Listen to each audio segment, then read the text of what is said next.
The city of Hamilton is planning on turning a parking lot in Hamilton's East End into affordable housing. The lot is located at 70 Hope Avenue near Kenilworth and Barton Streets.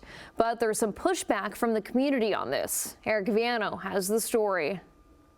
Yeah, Matt, this open house is meant to give information to the residents around Kenilworth and around the parking lot that is being considered to house these affordable housing. And it's also an opportunity for the residents to come out and share their comments and, just give their opinions on what they think should be done with the parking lot. And I've spoken to some people already who want the parking lot to stay. And I also spoke to some other business owners earlier today who say, although that they understand that Hamilton needs housing, they rely on that specific parking lot for the well-being of their businesses.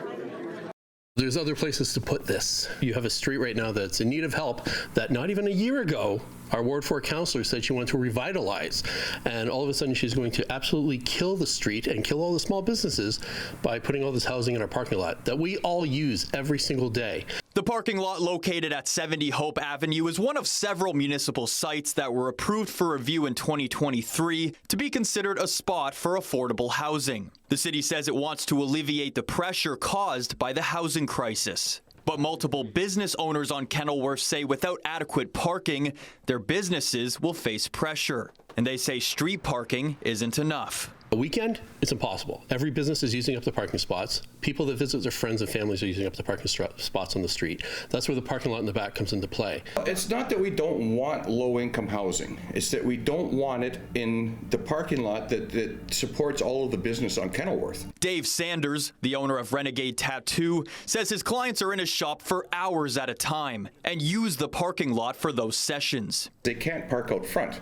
The parking meters run an hour at a time. If you put any more money than an hour in the parking meter out front, it takes it. And then you get ticketed because your time expires. So we have an hour limit out front. You got to stop what you're doing every hour just so that your client can run outside and put money in the meter. That's not fair either. The owner of Indulgent Salon shares the same concern. Been here 18 years, so every single day our clients park back here. And with the revitalization of the front of Kenilworth, they put bumps out, so that reduced our parking. And Britannia has 1 hour limits. So you can imagine with somebody that's getting their colors or highlights, they're not going to be able to come out every hour to move their car when they're here for 3-4 hours. The councillor for the area, Tammy Huang, says back in 2018, this parking lot was declared surplus. That opened the door for residential projects to be built here. There was a reason that those parking lots were considered surplus. We had actually done the analysis and actually saw that they were underutilized and not pulling in enough of the revenue to make them fully considered utilized. One of the concepts considered by the city is a 3-story dwelling, which can hold a maximum of 54 one-bedroom units. But the majority of those homes around there are single-family detached homes.